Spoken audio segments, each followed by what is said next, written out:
नागामंडी परिसरात काही असामाजिक तत्वांनी सार्वजनिक बस जबरदस्तीने थांबवत संपूर्ण रस्ता अडवल्याची धक्कादायक घटना समोर आली आहे. भरदिवसा घडलेल्या या प्रकारामुळे वाहतूक विस्कळीत झाली असून प्रवाशांना मोठा त्रास सहन करावा लागला.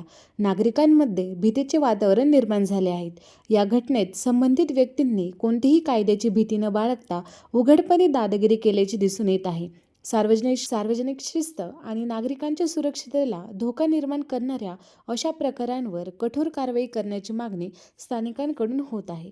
प्रशासनाने तातडीने हस्तक्षेप करून दोषींवर योग्य ती कारवाई करावी अशी अपेक्षा व्यक्त केली जात आहे. पूरा एरिया जाओगे गवंडी सलीमबाजी को ज्यादा करनी पड़ेगी। तो गाइस नागामंडी